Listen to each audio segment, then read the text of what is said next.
Hirap maging mahirap, no, mga kasukay, mga kalingap.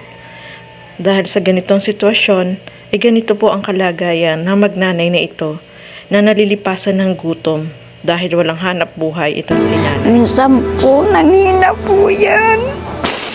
Takot po ako sobra. Umupo siya doon sa kanto. Sabi niya, Mama, hindi ko na kaya gutom. Nanghihina na po ako. Alam niyo po, tumakbo ko sa kapitbahay, manghingi kahit tinapay. Tapos, Hihingi po kayo. opo, pinagagalitan po siya. Nangagalit pa po yung Naghihingi iba. po yung bata? Opo. Grabe. Tapos nauwi po ang anak ko sa akin na iyak. Pero naririnig ko po, wala pa akong magawa. Aras maduro po ang puso ko. Nakilala Nga po mga kasukay, mga kalingap, sobrang nakakaawa po itong magnanay na ito, no. Sobrang payat ni nanay, pati yung kanyang anak, no. Kulang na talaga sila sa nutrients sa kanilang katawan. So sobrang naawa po dito si Kalingap Rab, napaiyak din siya kasi hindi niya ini-expect na ganito yung sitwasyon po nilang magnanay, no. Napakahirap para sa isang ina na kagaya ni nanay na wala siyang maibigay na pagkain doon sa kanyang anak. Grabe, no. Sobrang nakakaawa po, talagang napaiyak din ako dito sa napanood ko na ito, mga kasukay, mga kalingap, na sobrang nakakahabag yung kanilang kalagayan, no. Hindi makapagtrabaho itong si nanay, although bata pa si nanay, 50 years old, magkasing edad lang po kami, mga kasukay, mga kalingap. Pero dahil sobrang payat po niya, tapos meron siyang sakit, kaya hindi siya makapaghanap buhay, no. Sobrang hirap. Paano na lang kung walang nagbibigay ng pagkain sa kanila? Talagang nalilipasan po sila ng gutom, mga kasukay, mga kalingap. Kaya sobrang nakakaawa po yung kanilang sitwasyon. So ituloy pa po natin. namin.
mo mga kasukay, mga kalingap, yung sitwasyon po nila, sobrang maawa po talaga kayo, no? Kahit si Kalingap Rob ay sobrang naawa po dito sa kanilang kalagayan, no? Especially dito sa bata, kasi kapag nagugutom, wala siyang maibigay, mga kasukay, grabe.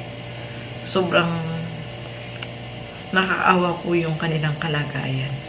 So, ituloy pa po natin. Nakita ko nga, pinakita sa akin ni Buddy yung video. Sabi ko, ay, puntahan agad natin to kasi ito talaga yung mga taong kailangan talaga ng tulong.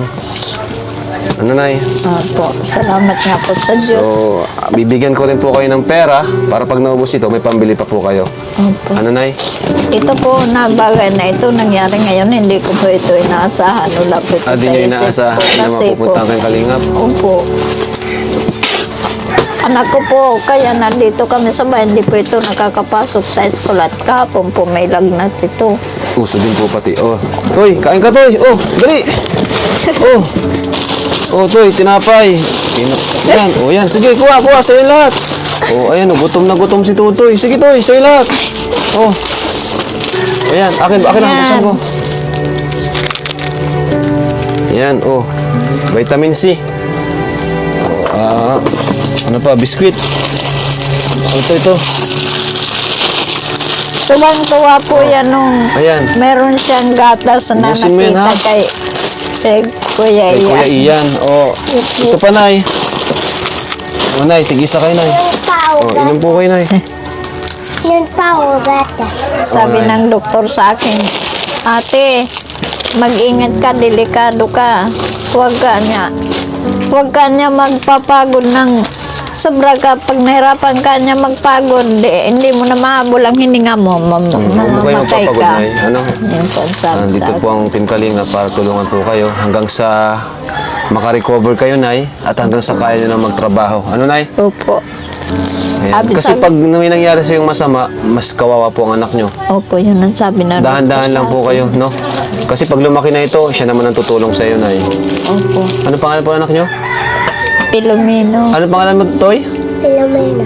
Filomeno? Pilomeno po. Ilang taong ka na, Toy? 6. 6. Ayan. Anong gusto mo, Toy, dalhin namin sa'yo dito? Tuwing mapunta kami, anong gusto mong pasalubong? Spaghetti. Spaghetti. Ayun. Paborito niya po yan. Gatas? Ay, ayun. Bakit? Palagi ka bang nagugutom dito, Toy? Anong ginagawa pag nagugutom ka? Sagot ka, anak. Ayun. Totoo yun, Toy, na minsan nagugutom ka tapos wala kayong pagkain? Totoo yun? Anong ginagawa mo? Naiyak ka? Ganon? Sabi mo, Mama, gutom na po ako. Na ganon ka? Yan ako kaupo. Dito ka nakaupo sa may pinto dito. Bakit? Ba't ka nakaupo dito? Ba't ka nakaupo dito, Toy? Hintay ako mabigay. Naghihintay ka ng may mabigay sa yung pagkain? Oh, Grabe. na, Kapitbahay, ganon. Paano pag wala? Tinutulog mo na lang yung gutom? wala po sila. Hindi po sila na. Walang nabigay? Walang nabigay. Mga kasukay, mga kalingap, no? Malaking tulong po para sa kanila itong pagpunta nila Kalingap Rob, no? Nabigyan sila ng grocery, bigas at pera na makakatulong sa kanila, no? Mga ilang buwan din nilang magagastos siya ng mga kasukay, mga kalingap. Sobrang nakakaawa po talaga yung sitwasyon nila, no?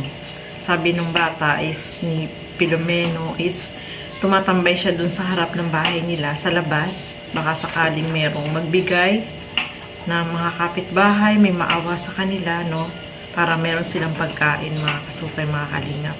Sobrang nakakahabag at nakakaawa po talaga yung sitwasyon po nila, no? Nakita niyo po yung loob ng bahay nila. Sobrang ano na rin, sira na din.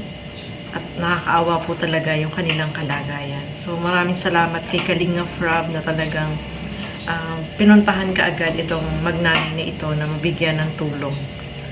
So, masaya po sila, mga kasukay, mga kalingap, at dumating dyan ang kalingap, no? Malaking tulong sa kanila yung naibigay ni Kalingap Rob, no? At syempre,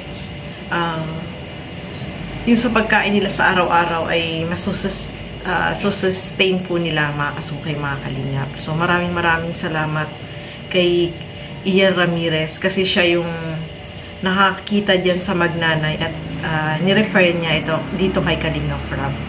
So, ayan, maraming salamat po sa inyong panonood at lagi po natin supportahan Bal Santos Matubang, Kalingap Rob at Edna Vlogs at yung aking YouTube channel, Gandang Emmy. Sa mga hindi pa po nakapag-subscribe, please subscribe and please hit the notification bell para lagi po kayong updated sa aking mga ina-upload na mga reaction video. Maraming salamat po at hanggang sa muli. Bye-bye!